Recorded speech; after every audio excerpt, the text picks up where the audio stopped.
Yay! Good evening, everyone, and welcome to Women Crushing It Wednesdays. As you can see, my girls are not here tonight. They are under the weather, but I've got my guy here. How you doing? I'm doing good. And like always, Like the always. man's got to step up and take care of what the Oh women my couldn't goodness. handle. It Okay. is what it is. What are you going to do? Oh my gosh. Here we go, D Style. Here we go. Well, actually, I'm so glad that you're on because I always like to talk about our sponsors, and you're absolutely one of them.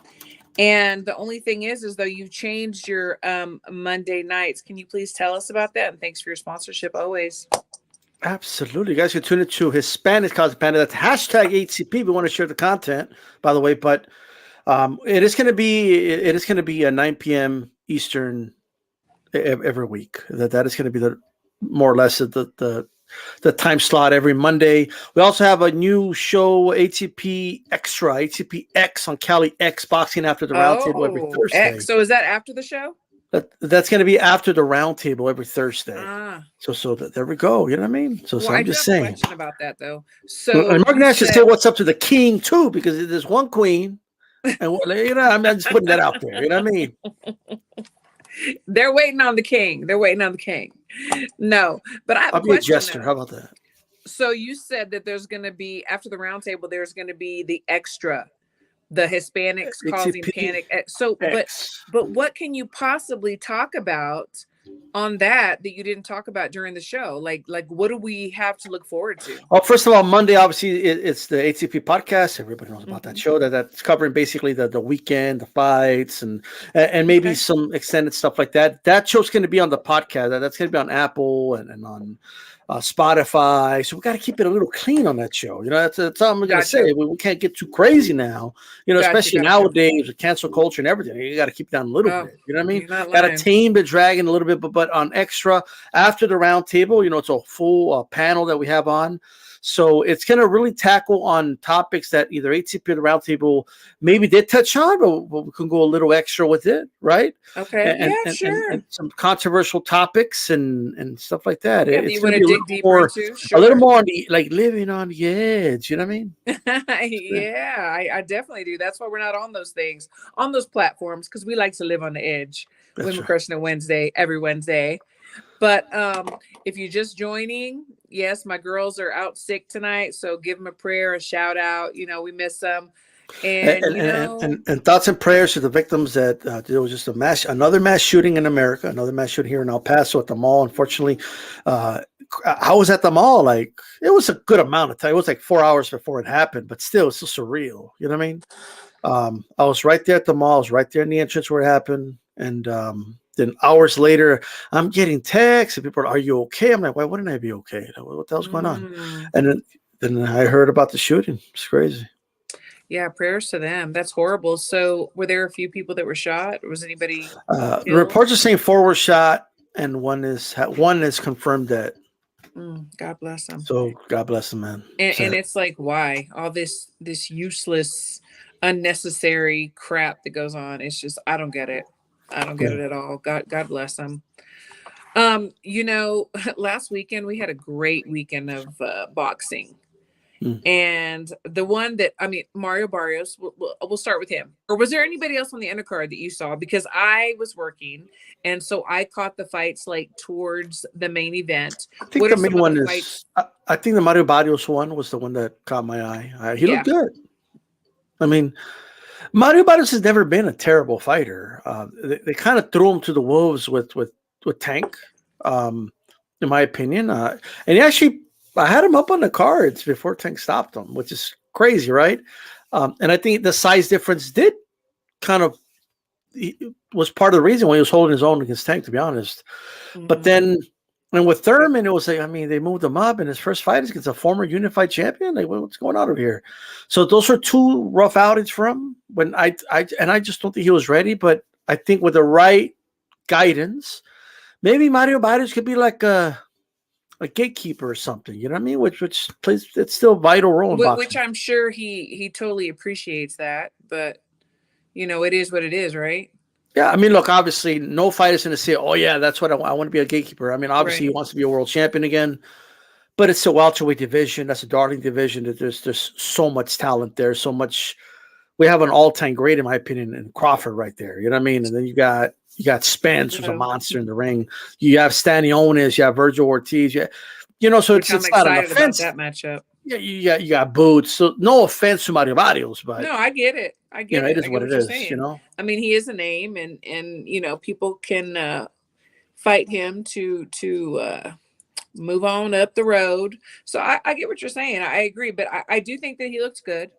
Did he look fabulous? Did he look like, oh my gosh, solid, the next best thing? Like, no, he didn't. He looked good. Solid. Yeah, he looked solid. He looked good, for who was in front of him. But the Foster Vargas, I mean, there were a lot of people that were not giving O'Shaquie Foster a chance. Ooh. And straight off the bat, I picked him. I saw him when he had the upset with Miguel Roman, when they fought on, when it was what was it? Ring City. I loved Ring City. I wish they would bring it back. Yeah. But I this kid, I've seen him fighting since the amateurs. I think one of my sons fought him when they were like 14 or 15. Okay. I saw the talent. He got some criticism that he was running or he was boring or whatever, but he boxed the shit out of Vargas. What did you think about that? Yeah, he when I was looking at the fight, all right, it was very telling, like right away. Mm-hmm. The speed difference. That was the first thing that I could tell. But early on, it's like, okay, well, Vargas could make up with that with timing, but he was not just faster; his timing was better too. Right, mm-hmm. So it's hard to, like, how do you make up that deficit? And it was just it's like a split second, but a split second is enough in boxing, right? And feet, he had those feet, that footwork. He had that footwork for sure. Forward, backward, side to side. Anywhere that Vargas went, he was there. And here's what impressed me is that Vargas, like, what can offset all that? A good jab, right? Vargas has a really good jab, and he was trying to use it. He was throwing the jab. He threw a good amount of jabs, which is the right thing to do. But Foster was just doing a really good job of nullifying it. It's like, I'm going to nullify your jab. You're going to have to find another way to get to me. And Vargas couldn't figure it out the whole night. It wasn't a lack of trying. He was trying, right? Like the effort was there. He just lost to the better man that night, I think. Absolutely. I gave Vargas, again, it was a spirited effort. I think he pulled off about 3 rounds, I thought I was being generous, and I gave him 2. And I was being generous.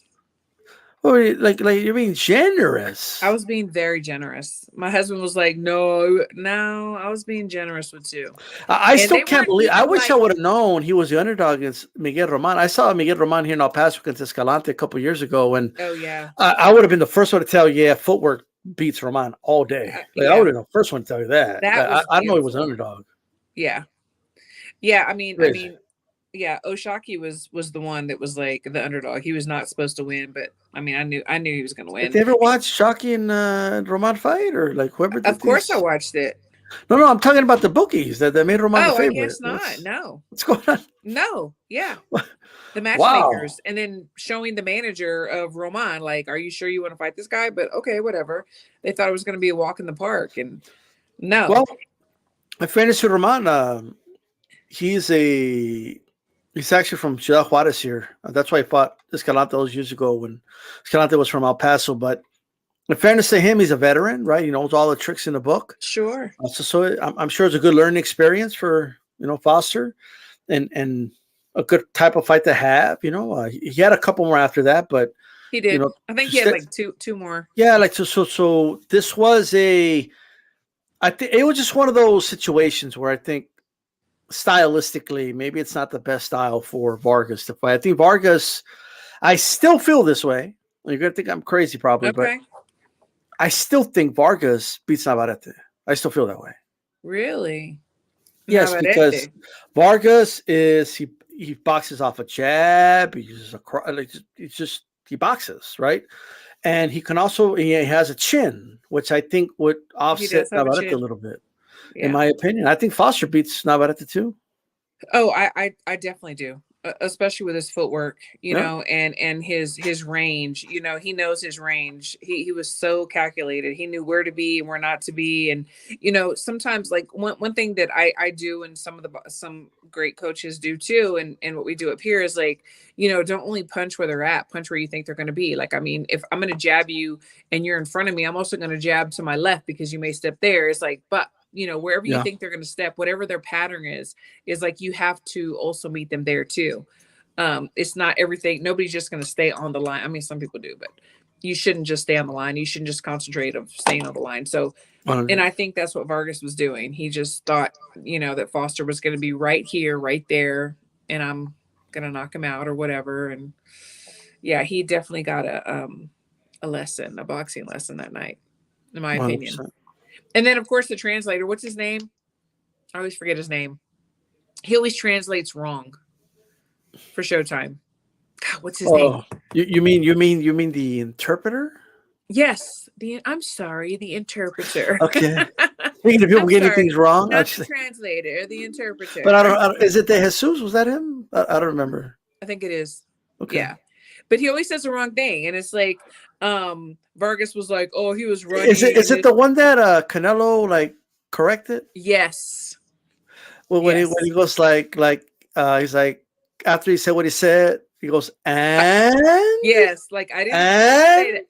Yeah, it was the same thing, because Vargas was saying that Foster was running, and he's like, "Oh, and my legs were," and I'm just like, dude, like, whatever. But I said he was running, but, like, what's funny about that is that it's not like Vargas isn't even like that style like that, where, like, he's known as being boring and making fights boring. That's how he wins fights. Yeah, I know. But, like, so what is he talking about? It's not like he has Isaac Cruz's style. He wasn't running. He was using those feet. That's called footwork. It's just that he's used to being the one that uses his footwork against aggressive fighters, right? Right. But he's allowed to do it. But when Foster does it, of course, because he's like, stand in front of me, let me hit you. But no. But the thing is, he doesn't stand in front of guys like that himself. No, of course not. So like, it's just stupid. Like, I'm just saying, hey, what do you think about? Do you think it made a difference that Nacho wasn't there? Because I saw people making a big deal about that. People said that, but you know what? I mean, I think mentally it does affect some boxers. Like, I do, but at this level, it's like anything can happen, and you have to be ready for whatever. Look, I agree with you. Maybe he would have won one more round. Maybe, like, if Nacho was there, maybe he would have gotten 3. Training doesn't get you from losing like almost every round to like winning every round. It's not going to be a big turnaround like that. You know what I mean? Because like you said, at this level, he knows what he's doing. Like he's as good as he's going to be, Vargas. And he's still a good fighter. Like, at the end of the day, there's nothing new you're going to learn. You're going to get your water. You're going to get specific 1 or 2, 3 things that you need to do, and that's it. I mean, and people made a lot about he's moving up. Like, I don't think size had anything to do with this fight. I just think stylistically, he was just the better man that night. You know what I mean? Agree. It's just the way it is. Sometimes I agree. There's that guy you can't beat, like Barrera with Junior Jones. Couldn't beat him for whatever reason, right? Yeah, and I love stories. I mean, everybody has a story. Everybody in boxing has a story, because you know what? You kind of got to be a little off to be in boxing. I'm just going to say. Gotta be a little local. I think so. You have to insane in the membrane like that. Yeah, but I love Foster's story. I mean, he was in prison for 6 years. What'd you say? Insane in the brain. You know that song? Yeah, exactly. Insane in the brain. And I love Bobby Benton. I love Aaron Navarro, and his trainers and his cut man. And I mean, Aaron's also a trainer. He's not just a cut man, but Aaron is his cut man is also Regis's cut man. Of course, Bobby is Regis's coach, but Aaron taught me a lot of stuff coming up as far as cuts. So I love those guys. Yeah, you have to be a little off, that's for sure. Everybody in the chat, thank you. Please like. Hey, there's a Nancy sighting. Nancy, our girl, we miss you. Thank you so much for tuning in. Oh, thank you so much for tuning in. You're awesome. So today we saw that, was it today or yesterday, that Edgar Berlanga signed with DAZN. What are your thoughts on that? First of all, I think he made. Maybe I'm wrong about this, but I think he made a mistake leaving Top Rank. I think Top Rank was. They had a plan for him. They're the ones that build him up, and I think he thinks they're holding him back, but what they're doing is protecting him because they know he ain't ready for certain guys, right? As a boxing fan, I'm okay with it. Look, if he wants to go over there and look, Eddie Hearn is gonna be like sink or swim. Either you're gonna be my Puerto Rican star, or I'm gonna make somebody a star out of beating you. I think that's going to be the plan for Eddie Hearn. And Eddie Hearn, he has talent over there in UK. He's got talent from all over the world.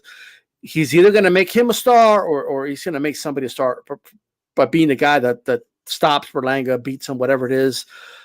I think it's funny how the biggest story for a lot of people was the possibility that Canelo might fight him in 2024 next year. I just don't see that happening, to be honest with you, other than a tune-up for Canelo. That's no disrespect to Berlanga, but that's where he's at if it were to happen.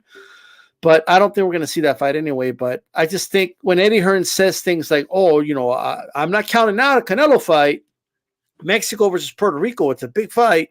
Mm-hmm. Eddie Hearn's a smart guy. He knows when he says that, people are going to talk. They're going to start talking about Edgar Berlanga more. And they're going to have more reason to tune in to an Edgar Berlanga fight now, right? Whenever he's on the zone. Right. And I'm sure they'll mention Canelo's name. It's a little bit of cloud chasing, but I think it's smart, quite frankly. Well, there's two things that you said that I'm just curious about. So you were saying that you thought it was a mistake that he left Top Rank. I don't believe that it was his choice to leave Top Rank. I really don't. Okay. It's like promoters, they're businessmen, right? They're about making money. Once you aren't making them money anymore, or once you've paid your debt and they don't feel like you can go any further or do anything for them, they're going to let you go in a very nice way. And they're going to give you the opportunity to say, you know what, you can either yourself make the announcement that we're parting ways or whatever, or we'll do it. And I really believe that they sat him down nicely and said that. I don't believe that it was his choice. I really don't, because who wouldn't want to be with Top Rank? I mean, look what they're doing. Have they failed some boxers? Yes, they have. But, that's neither here nor there. We don't know what the situation was. And then as far as Eddie, he's smart. He's also a businessman. You said he's going to make him a star. He doesn't really. No, that's what I said. Should be specific. Okay. He's going to put Berlanga in a position where either you're going to become a Puerto Rican star, or I'm going to turn someone into a star by using you. Okay. Basically. Okay. Yes, that I agree with 100%. Because again, they don't care. There's no love there. The only love that they have is between them and the green, and they're going to do what they got to do. So, I like Edgar. I think he's a nice guy. He's a nice, family guy. He posted, a video with he and his son. I thought it was amazing. They took this opportunity, which was smart, because they're going to get some money and he's going to be able to take care of his family, but he's going to have to show up. He's going to have to show up and change some things. And I just want to know where is this Berlanga I was hearing about? I was hearing about the monster. He's got the goods. Mm-hmm. This guy's something else, and I don't know what happened here mentally. Right. Like there's something that's I don't know what happened. He cannot get it out anymore. Keep that thought. I want to read this real quick. This is from Crystal. Edgar needs to feel blessed because someone signed him.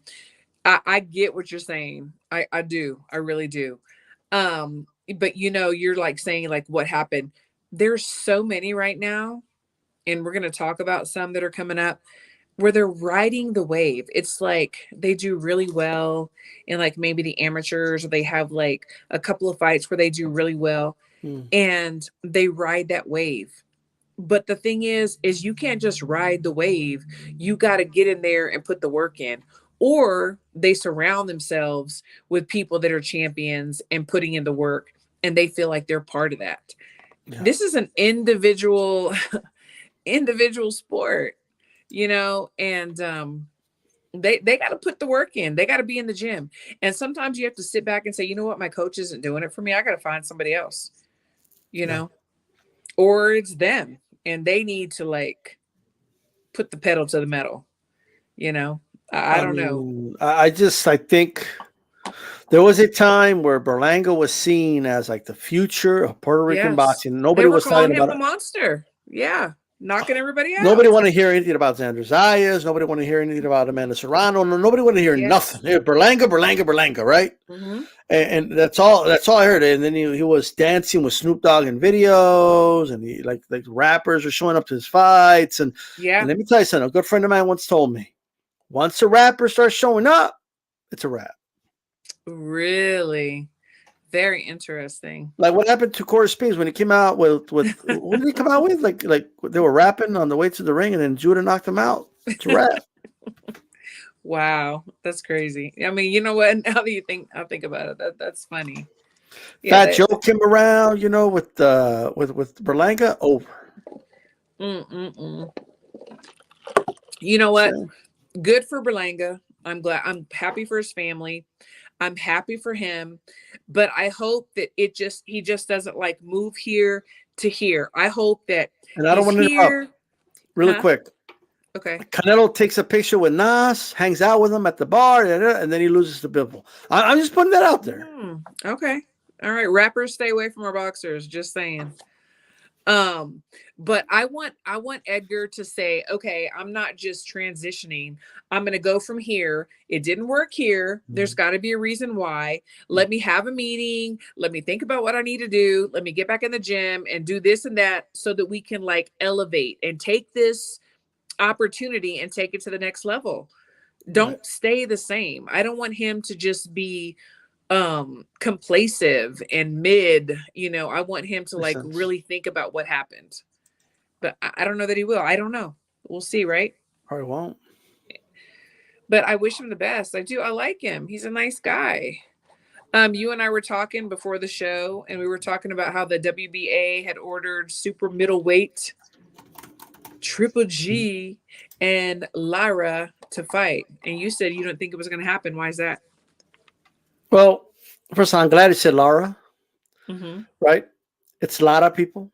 Because I know Sorry, another Lara is going to be fighting. Lara. There's another Lara fighting. Okay, and please don't say Laura. Okay, please roll the Lara. They don't need to roll the R. Lara. Just Lara is okay. Just don't say Laura. Well, okay, Lara, not Lara or Lara. That's fine. Laura. Laura is the girl that Steve Urkel had a crush on. Okay, that's true. Laura. That's true. I'm putting that out there. Okay, but to answer your question or what we're talking about, look, I just think at this point, you're Triple G, you're in your 40s. Do you want to deal with Lara now? Do you want to chase him around the ring? Like this is not someone who's going to come at you, meet you halfway in the ring. He's going to box him. I think that I still think there's a reason why Triple G didn't want to fight Lara, right? A couple years ago, when nobody wanted to fight Triple G, it was like, oh, but nobody wants to fight me. Nobody wants to have drama show. Nobody. And Lara was like, I'll fight you. He said, I'm a boxer, not a track star. Oh, well, hey. I'm not saying there's anything wrong with that. I'm just saying that's what he's thinking. Like, I'm not trying to like chase you around the ring. Call me crazy. I don't know if he would have won, but he would have given him so many fits because that's what Lara does. Yeah. And at this age, I think he's like, man, I'm too old for these fits. Yeah. I want big drama payday. He's tired. Yeah. So I don't think he's gonna fight him. I don't think it's gonna happen. If I'm wrong, I'm wrong. But I actually want to see it though. Like I believe it or not, I think it would be a good fight. I mean, so do you think that Triple G just be like, nah, I just don't even? I mean, I'm done.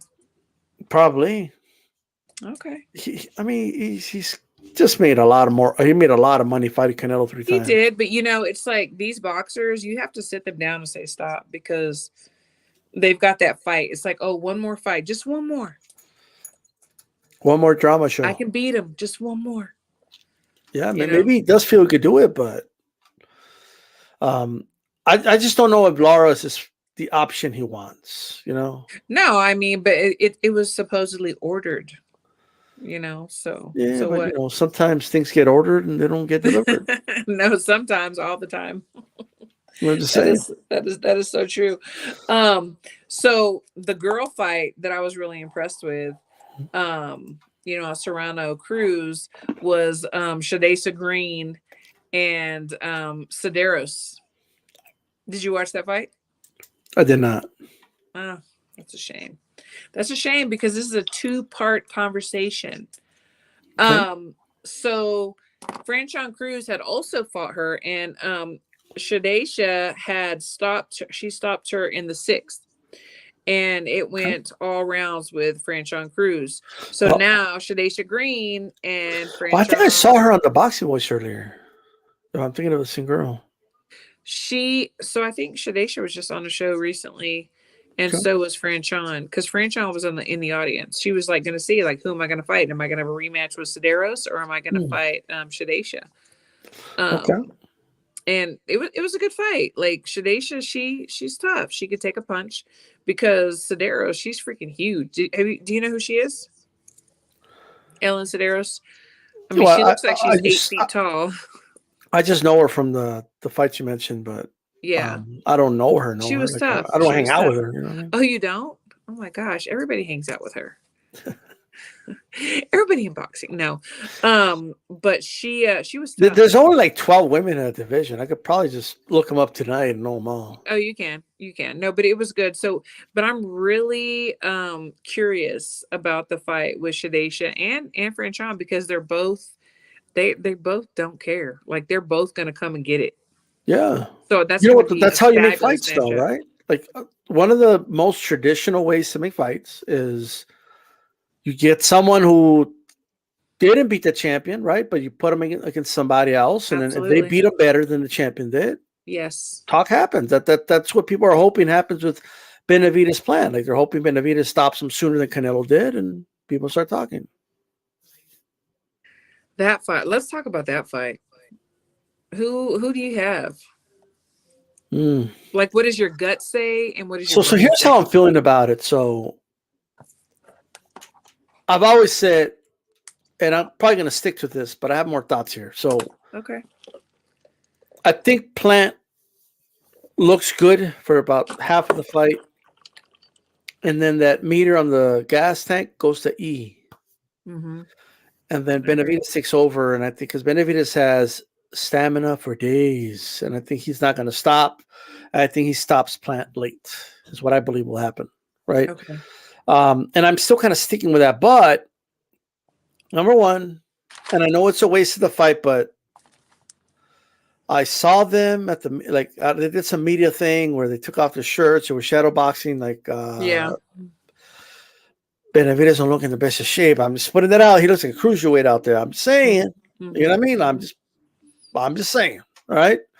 But so he has a lot of weight to lose. And then I also wondered, like, they're not coming off as confident with Plant. No.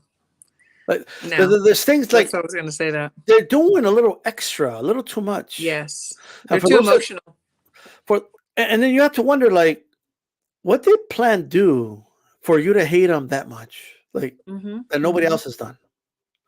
Like everyone and their mother has said something about your cocaine use because it's public. Everybody knows Right. about it. You know what I mean? Right. Everyone and their mother has said something about you missing weight on the scale. Mm-hmm. In fact, some of them that said it, I see you on the shows, doing interviews, saying, "My brother, how you doing?" Yep. And all Yep. that. So Yep. I'm just trying to figure out what did Plant do that not only do you hate him, not only do you hold animosity towards the guy, that your dad has to make a post about the missing link of his story that's talking about his deceased daughter. That was very low class. Like Very. what could Plant have possibly have said? Mm-hmm. Or done. Like let's say it's a cocaine thing, then throw something Everybody. he did. Like say Canelo knocked you the fuck out. Shut up, or say whatever you want to say. Who you fought, the Subway dude, like whatever you want to say it. You know what I mean? Right. I agree. But at the end of the day, anyone who does that much, I have to wonder, like, why are you doing that much for? Yeah. Yeah. And that's the whole reason why I think so.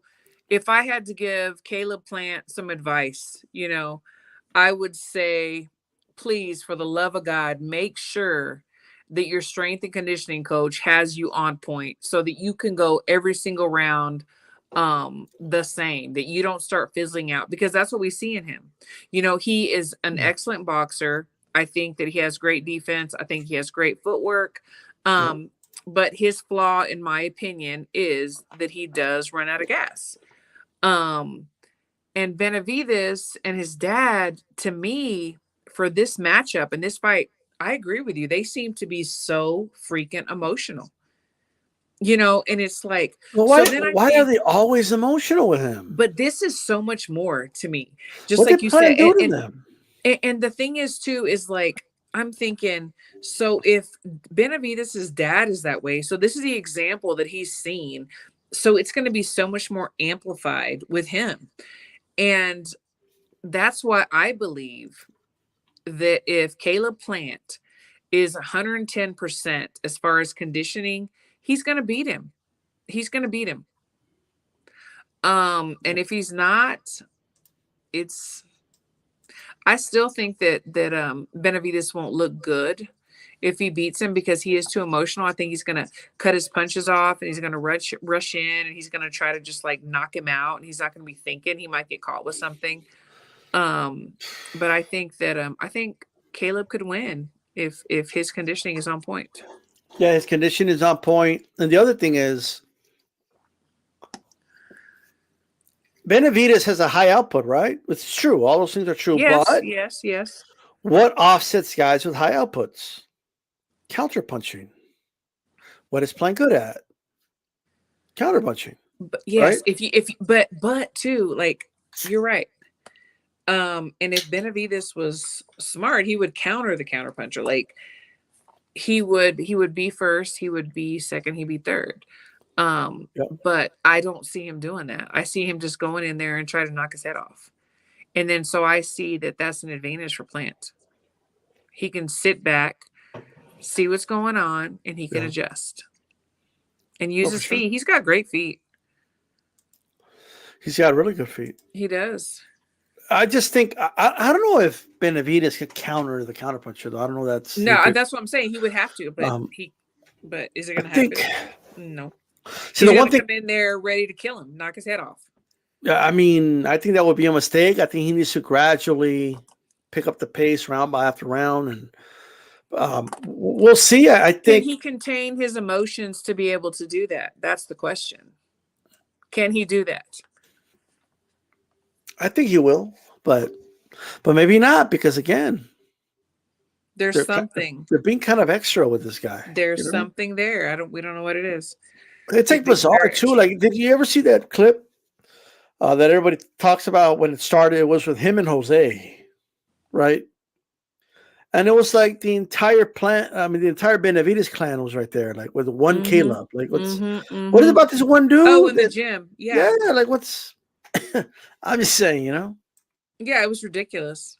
Like what? I just don't get it. The fights made. Like they're hating each other, right? They're like, you're gonna pay for what you did, Plant. Why were they in the same gym? Like, what was going on? I don't know. What was going on there? I have no idea, actually. That's a good question, but yeah, maybe somebody in the chat knows. You know what I mean? But I don't know. I don't know why they were in the same gym. I just know that they were in the same gym. It didn't make sense. And apparently, but like, okay, did they have beef before the gym? I mean, it looked like it. They're, like I said. Why was Jose, who was at 147, beefing with like a super middleweight? Like, it doesn't make sense at all. No. Did that beef from the amateurs? Not that I've heard. I don't know. That's a good question. Because there would have been amateurs around the same time, right? Yeah, kind of, maybe. Yeah, I mean, possibly. I mean, I don't know. The whole thing's stupid. Okay, so Crystal said that they both utilized Ring City Gym in Vegas years ago, but like this clip was recent. Like it was what, 2 weeks ago, maybe? Yeah. And why were they at the same gym? I mean, I can see if it's fight week, and there's that one gym or that one hotel, and that's where y'all are at, and y'all train at different times or whatever. But this is you know, It is crazy. way in advance. So I don't know. I don't know what that was about. I really don't know. And and I'm hoping that it's not and I'm gonna dare say this. I'm hoping it's not a race thing. I don't know. You think it's a race thing? I mean, possibly. You think it's like, are you saying like, hey, he's a white boy, so what? Like, That's what I'm you think he's saying. soft? Like didn't Darrell say like he would never get knocked out or never Well, get but beat by that's Darrell, right? No, Darrell I'm said just that. saying, but I wonder if there's still some of that, like if some people think that way, which is unfair because boxers are boxers. It doesn't matter where they come from. They're all Well, look, dangerous. if let me tell you something. You know what's funny is that I don't know if you ever saw the Mike Tyson podcast when Holyfield was on, right? I don't know if you ever saw that episode, but he tells this hilarious story where when he was growing up, all he heard was that white boys can't fight. You know what I mean? Yeah. And then he started going to boxing tournaments, and then he thought, oh, this white boy, oh, it's gonna be easy, right? Mm. And then he's like, when I was in his fights, I'm like, man, these white boys could fight. Yeah. What's going on? Yeah. Like he felt like almost like lied to, like his world was a lie. He thought, Right? oh, I'm gonna get And then he ran easy. into the sick white dude, kept eliminating him, right? And almost made him quit boxing because he would eliminate him every single time in his tournaments, right? Well, then his mom told him though, if you're gonna start something, you don't quit. But that's a good mom. yeah. Well, it's so funny because years ago, I think probably like 15 years ago, whenever one of my pros was going to fight somebody and they were MMA fighters, we're like, oh yeah, we'll fight them. They're MMA fighters. They don't know how to box. And now, they go into boxing gyms, they learn how to strike. Now they can box. So it's like that stereotype, is no longer there. And it's the same thing. It doesn't matter. You should never, like, no fighter should ever go into the ring thinking, I'm going to beat that guy because of the color of his skin. Like that, you're already putting yourself at a disadvantage doing that. That's not going to help you at all. Like, that's the worst thing you could say. That's so true. Like, oh, I got that. I don't even, like, because subconsciously you're not going to train as hard. Subconsciously you're not going to. There might be that 1 or 2 mornings during that camp that you may wake up an hour later because whatever, right? So it is what it is. I just know that maybe there's something with that. I'm not sure. I can't say for sure, to be honest. The Benavidez that never struck me as like they have something against white people, so I don't know, right?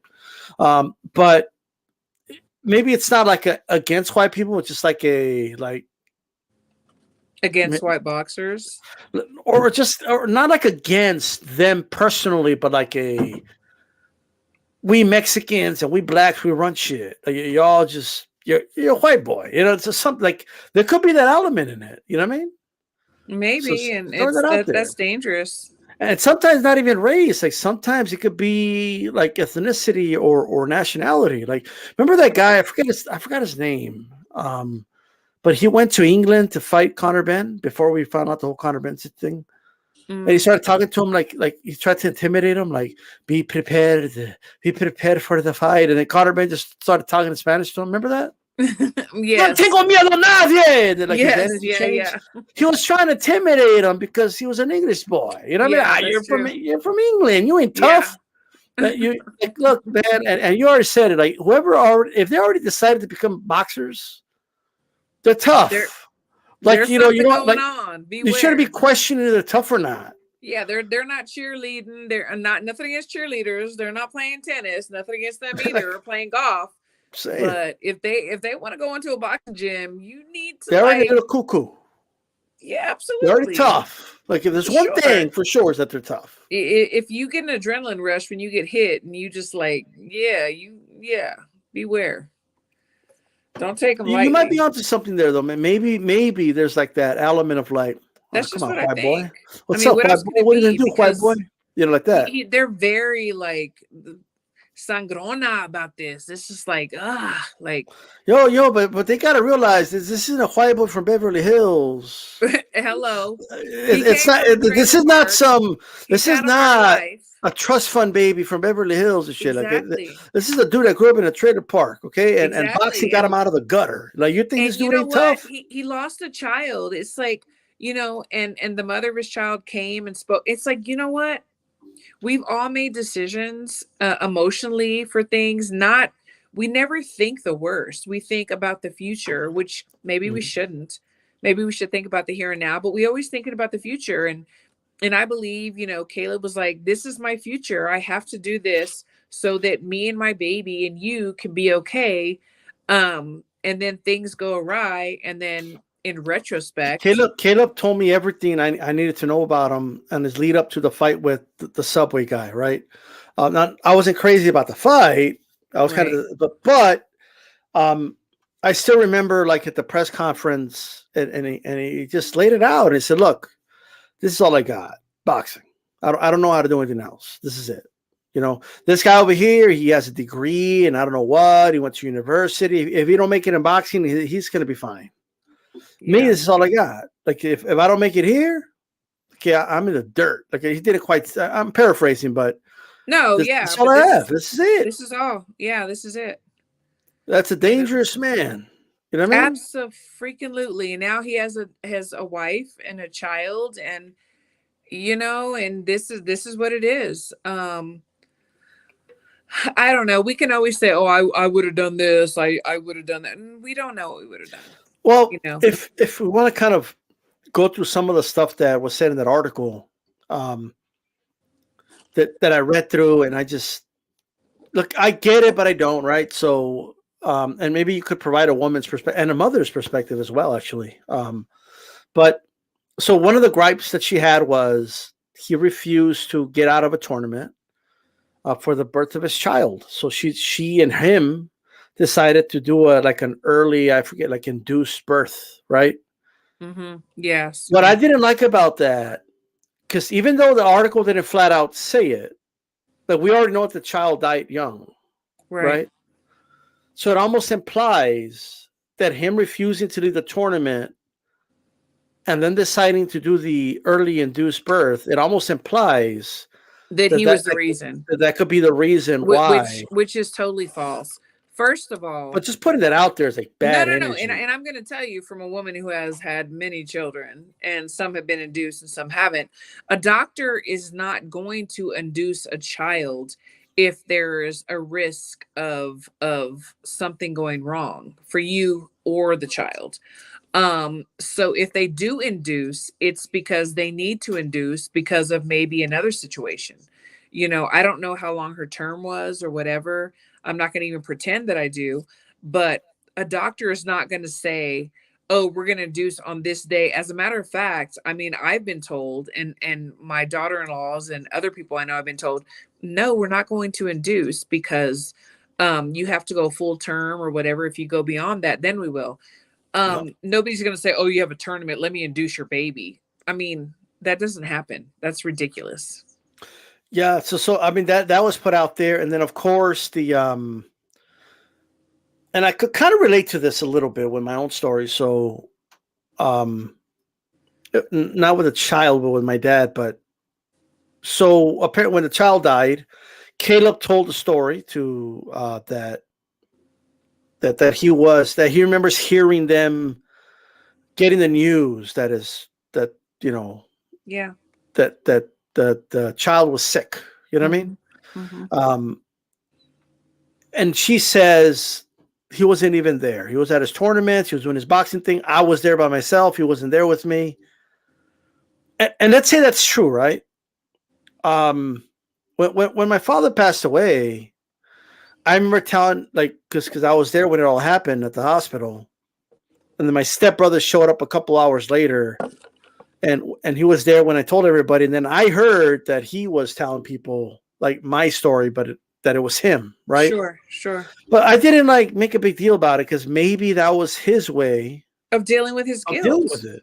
Right. Yes. And the thing is, how many fathers, and it's not right or wrong, have not been at the birth of their child because they were at work, because Right. they were working to make sure that their child and the mother of their child was okay. I mean, I don't think my dad was there when I was born. He was working. My husband almost missed one of my births because he was working. That's what men do.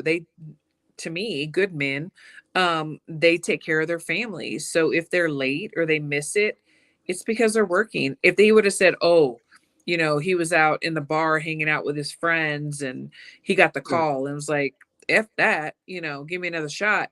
But he was at a tournament, which at that point was his job leading up to where he's at today. Yeah. So I don't see, And I think there's another part where I guess she said, I forgot if something happened to the baby or the baby actually passed away, but that she called Caleb to tell him, right? I forget exactly what happened, but it was something serious with the baby. And she tells a story that later on the father called her to kind of scold her, like, because of you, he lost. And like, I'm not excusing that if the father did that, right? right. But like, That's not him. That's if his father did it, it's his father. It wasn't him. that's what I mean, right? Yeah. And I just feel like that's a very personal thing that shouldn't have Mhm. gotten out anyway, in my opinion. But I mean, look, there's a lot of sacrifices that fighters make. Absolutely. It's not easy getting in these tournaments. Caleb didn't come from some rich family, and like, you know what I mean? Right. Like, it's not easy doing it for a living period, right?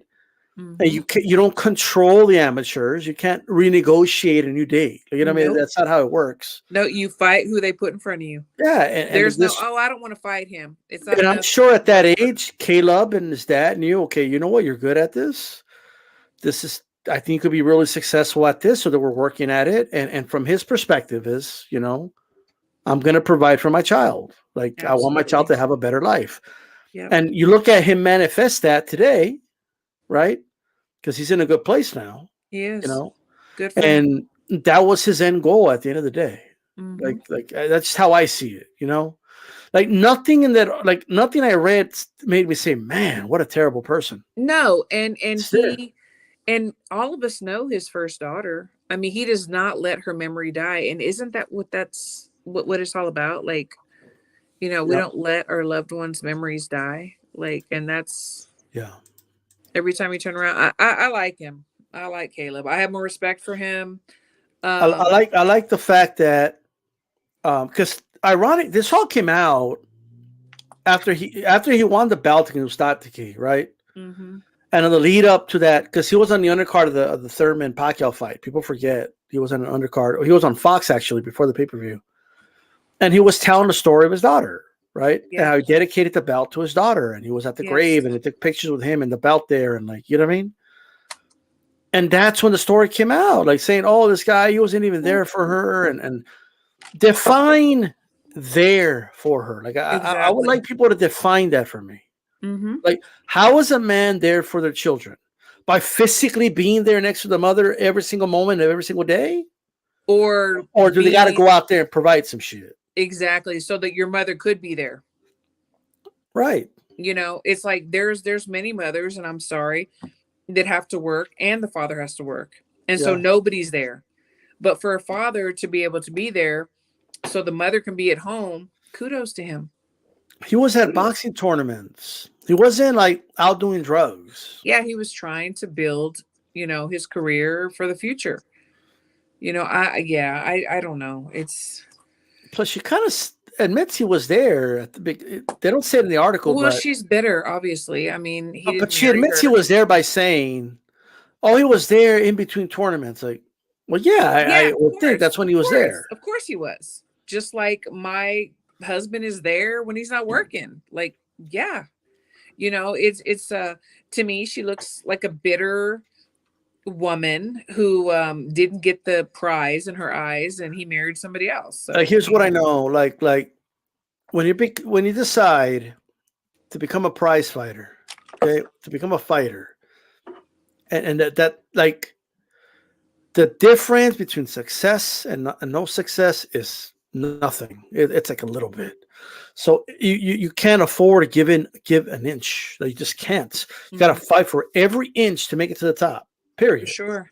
For And sure. so he had to sacrifice everything he did. Absolutely. That's a sacrifice. You want to Being be the away from his best. family is a sacrifice. Absolutely. That's a sacrifice fighters make. So Yep. I just personally don't like how Benavidez' dad brought that up as some type of like, oh, look at the type of man you are, Yeah. right? Because what are you trying to do? get this guy to feel guilty about the death of his daughter. That's a very ugly thing to attempt. That's horrible. Anybody that has kids or nephews or nieces or siblings or younger, that's awful. And the thing is too is that boxing is very small. The world is very small. Mhm. And there's people that know his father and know things about him that could speak up and say things, but they don't. And so why are you going to throw stones when you have like a little pile of rocks sitting next to you, that belong to you? No, I know what I people are don't going to get say, it. because some people said this to me. They said, "Hey, look, Caleb's the one that made it personal by bringing up the cocaine use." And Everybody's done that. I mean, come on, Yeah, I agree. But cocaine, your child who's passed, yeah, I don't know. There's a big difference. I Um, agree. but I want to give a shout out to Tierra Brown because she fought in the DR this weekend, and now she is 14-0 with Those 11 Walmart cashiers. KOs. But you know what? Nobody wants to put her on. Nobody will fight her. I need to say this. I need to say this. So But you know what? I love Tierra, good fighter, right? I believe she's possibly the best in that division, right? She is definitely the best. She just needs an opportunity. So this is not a shot at her. And I get she's got to take a fight wherever they give it to her. I get that, right? Yes. I mean, not only does she have to leave the country, like I don't want to. I don't want to speak bad about the opponent. It is what it is. Let's just say she was several levels below Tierra. Okay. Absolutely. And we're waiting for the moment where somebody gives her an opportunity. Because there are people that do get the opportunity. Oh yeah. Sure. And why? Why do they? But she doesn't. See, that's the big question. Well, at the moment, what I could say that at the moment, she's not signed to a major promotional company, right? No, but see, that's the problem too. Why is she not? Well, because in America, promoters haven't caught on yet. PBC doesn't have any women fighters. Top Rank has what, one or two? Two, that's it. Yeah. Like, and then Golden Boy don't got any. Oh, Marlene. Yes, Marlene. That's it. Does Golden Boy have anybody else? No, not female. No. So like they're not. Denise is gone to Top Rank. Yeah. They're not investing in women fighters, and Eddie Hearn already has a full stable. I mean, there's only so much you could take on, to be honest with you, right? Well, does he want the best or the prettiest? I mean, that's a good question. I'm just saying. He wants to make money. Eyes, he wants to make money. That's what he wants to do. For sure. Eddie Hearn wants a moolah. So I get it. He wants to invest in what he invests in, right? That's what he wants to do. Yeah, and he can do what he wants to do. Sure, but we need American promoters to step up. So sign fighters. Like, it's what we need. I agree. It'll stop a lot of the gifting that's going on right now in the UK and in other parts of the world. Like, these women fighters are being given belts. Well, and speaking of that, so we had seen Sky Nicholson's fight, and after that, I mean, she received a lot of criticism, and she noticed it, and she was like, you know what, I see y'all, I see my haters, I see my supporters, and this is what I do, this is my life. What are your thoughts on that? I mean, let's put her aside for a moment. Okay. Out of all the WBC silvers I've seen, that has to be the most gifted WBC silver title belt I've ever seen in my life, ever, men or women, by far. That girl, I don't know where they found her. I have no idea. I know she was 7-0. I don't know who the hell she fought. I'm not exaggerating when I say this. She didn't even know how to box. She was tough. That's about it. Which proves my point. If you think of boxing, you're tough, right? Whether you know how to fight or not, it's a different story, but you're tough, right? So she was tough, no doubt. Okay, so shout out to her, but I didn't see her throw a jab.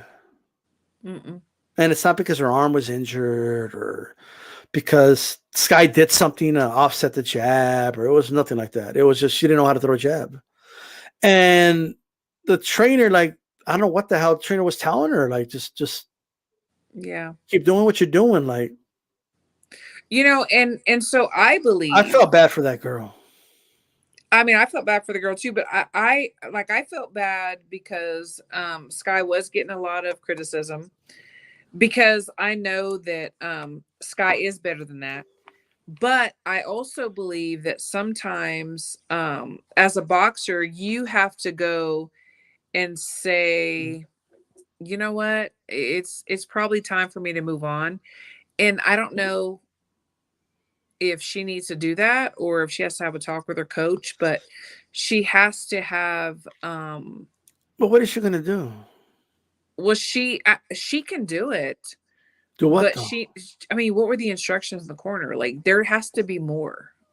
She had because Well, in I the saw I amateurs saw it's her this. I saw her wind up and hit this girl, and it is what it is. So some people just aren't born with that. Like you're born with power. Like like it is what it is.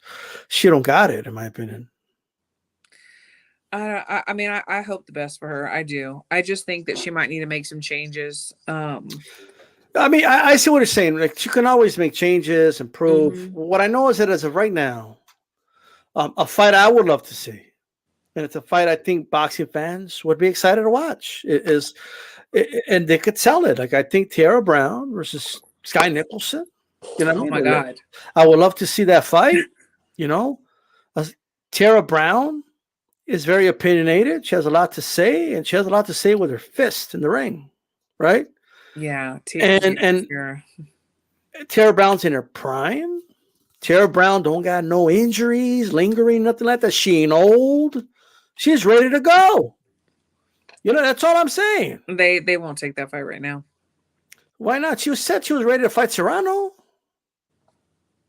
So she's gonna fight Serrano, right? And she said, Sky Nicholson said, and I want to hold her to her word. Let's say she's a woman of her word. She said, I want to fight everybody before I get to Serrano. Everybody above me in the ratings, get me in the ring so I can prove to everybody that I got what I got. Okay, Tara Brown's right there. Ugh. She's ready to rock. Tara Brown just fought the toughest Walmart. I like Sky a lot. Tara's my girl. And But let me just say this. Like Tara just beat up the toughest Walmart reception. You're horrible. All love. It is what it is. Okay, but I mean, but you know what? I'm down. Let's. Hey, those Walmart cashiers are tough. I'm just saying. You know what I mean? I mean, you got to be. And on the undercard, they could put her against the point the Sky just fought. So we could do some comparison.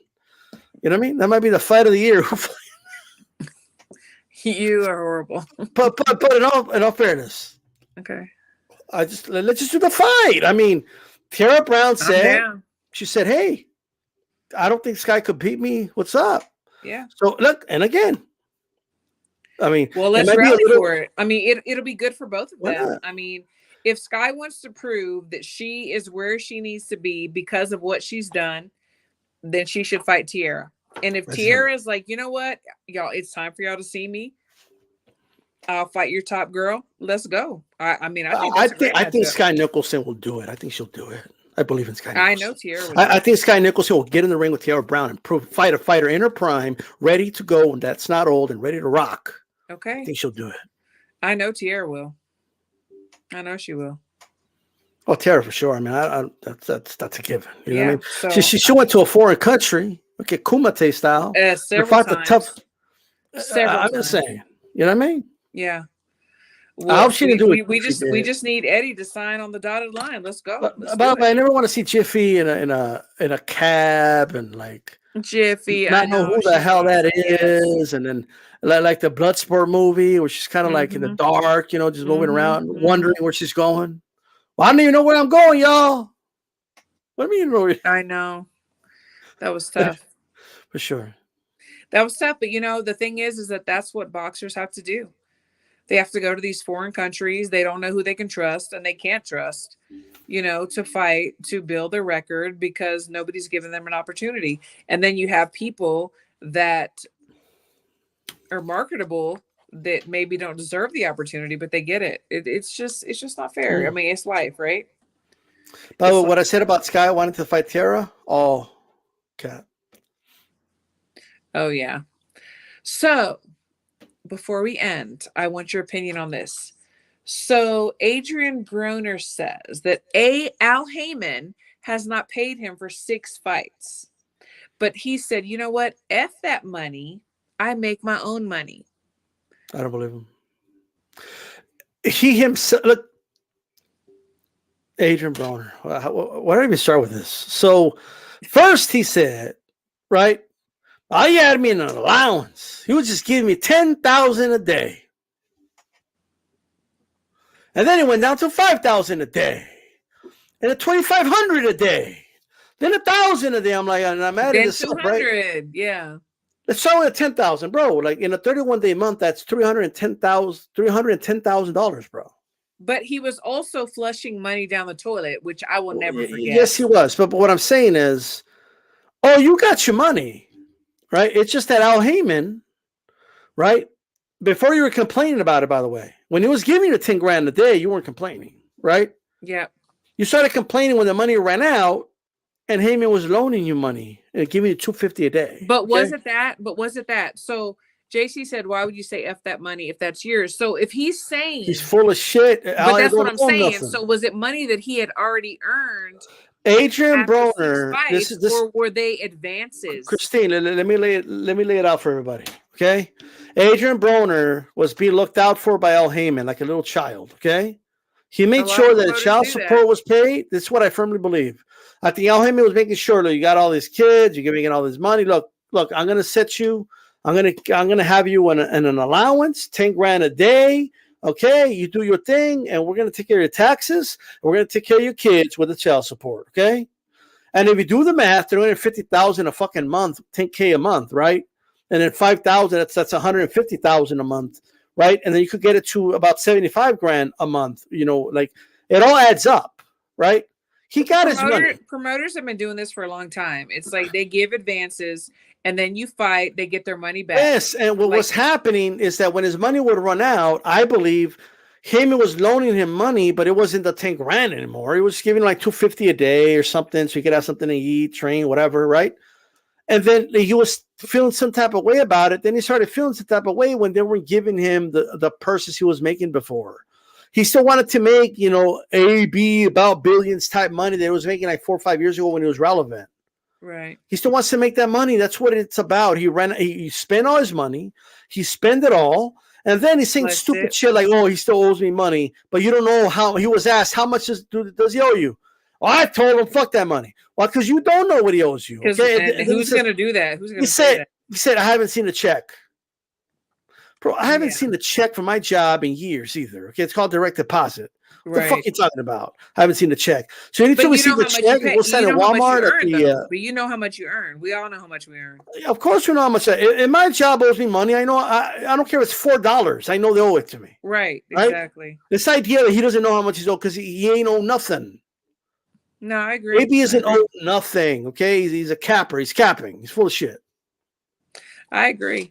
So Crystal said, Sanonis or Virgil? Who you have? Oh, Virgil.